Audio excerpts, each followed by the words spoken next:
আসসালামু আলাইকুম রহমতুল্লাহ। প্রিয় দর্শক, আজ ৯ শাবান, ১৪ শাবান দিবাগত রাত, লাইলাতুন নিসফি মিন শাবান, শাবান মাসের অর্ধ রজনী। এই রাতটিকে আমরা বলে থাকি শবে বরাত। এই রাতে আল্লাহ তাআলা তার অসংখ্য অগণিত গুনাহগার বান্দাদেরকে ক্ষমা করে দেন। তবে কয়েক শ্রেণীর হতভাগা, যাদেরকে আল্লাহ তাআলা এই রাত্রিতেও ক্ষমা করেন না। তো এখন থেকেই আমাদের ওই সমস্ত গুনাহগারদের লিস্ট থেকে দূরে থাকতে হবে। যারা এই ধরনের গুনাহগুলো করে থাকে তাদেরকে এই পুণ্যময় রজনীতেও আল্লাহ তাআলা ক্ষমা করবেন না। এদের মধ্যে ১ নাম্বার হলো যারা শিরকে লিপ্ত থাকে, অর্থাৎ আল্লাহ তাআলার সাথে যারা শরিক করে, এদেরকে এই পুণ্যময় রজনীতেও আল্লাহ তাআলা ক্ষমা করবেন না। ২ নাম্বার হলো যারা মুশাহিন, অর্থাৎ বিদ্বেষ পোষণকারী, অন্যের প্রতি যারা বিদ্বেষ পোষণ করে তাদেরকেও আল্লাহ তাআলা এই রাত্রিতে ক্ষমা করবেন না।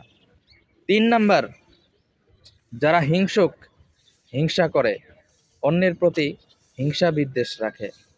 ৪ নাম্বার যারা জিনা বেবিচারে লিপ্ত, যারা হারাম রিলেশনশিপে লিপ্ত, যারা হারামভাবে নারী পুরুষের সাথে একত্রিত হয়, মেলামেশা করে, এদেরকেও আল্লাহ তাআলা এই রাত্রিতে ক্ষমা করবেন না।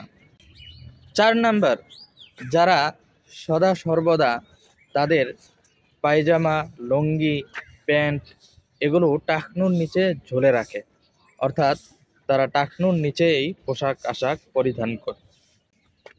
৫ নাম্বার যারা সুদী কারবারের সাথে লিপ্ত রয়েছে, তাদেরকেও আল্লাহ তাআলা এই পুণ্যময় রজনীতে ক্ষমা করবেন না। ৬ নাম্বার যারা মদ্যপান করে, অর্থাৎ যারা হারাম পানীয় পান করে, সেটা হোক মদ, সেটা হোক অন্য কোনো ড্রিঙ্কস জাতীয় পণ্য, এই হারাম সেবন করার দ্বারা তাদের শরীরের প্রত্যেকটা অঙ্গ প্রত্যঙ্গ হারাম হয়ে যাচ্ছে। এই জন্য এদেরকেও আল্লাহ তাআলা এই পুণ্যময় রজনীতে ক্ষমা করবেন না। ৮ নাম্বার যারা ন্যায়সঙ্গত কারণেও পিতামাতার অবাধ্য হয়, অর্থাৎ ন্যায়সঙ্গত কারণেও পিতামাতার সাথে খারাপ আচরণ করে, এদেরকেও আল্লাহ তাআলা এই পুণ্যময় রজনীতে ক্ষমা করবেন না। ৯ নাম্বার যারা অন্যায়ভাবে মানুষ হত্যা করে, অন্যায়ভাবে মানুষ হত্যাকারীকেও আল্লাহ তাআলা এই পুণ্যময় রজনীতে ক্ষমা করবেন না। আর ১০ নাম্বার হলো যারা অন্যায়ভাবে বান্দার হক নষ্ট করে থাকে, মানুষের ঋণ নিয়ে ঋণ পরিশোধ করে না, বা কাউকে অন্যায়ভাবে কটু কথা বলে, বা কাউকে অন্যায়ভাবে আঘাত করে, এই ধরনের মানুষদেরকেও আল্লাহ তাআলা এই পুণ্যময় রজনীতে ক্ষমা করবেন না। কেননা আল্লাহ তাআলা কখনো বান্দার হককে নষ্ট করেন না, এবং যারা বান্দার হক নষ্ট করেন এদেরকেও আল্লাহ তাআলা ক্ষমা করেন না।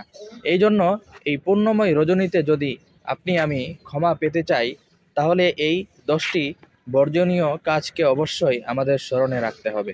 যদি আমরা কেউ এই কাজগুলো করে থাকি, তাহলে এখন থেকেই তওবা করে এই কাজগুলো থেকে বিরত থাকতে হবে, এবং যদি বান্দার হক নষ্ট করে থাকি, তাহলে অবশ্যই সেই হকগুলো তাদের পরিপূর্ণ বুঝিয়ে দিতে হবে। তাহলেই এই পুণ্যময় রজনীতে আল্লাহ তাআলার দরবারে আমরা ক্ষমা পাব। আল্লাহ তাআলা আমাদের প্রত্যেককেই রমজানুল মুবারক পর্যন্ত হায়াত দীর্ঘায়িত করে দিক, এবং রমজানের আদেশগুলো সঠিকভাবে যেন পালন করতে পারি, সেই তৌফিক আমাদেরকে দান করুক। আমিন।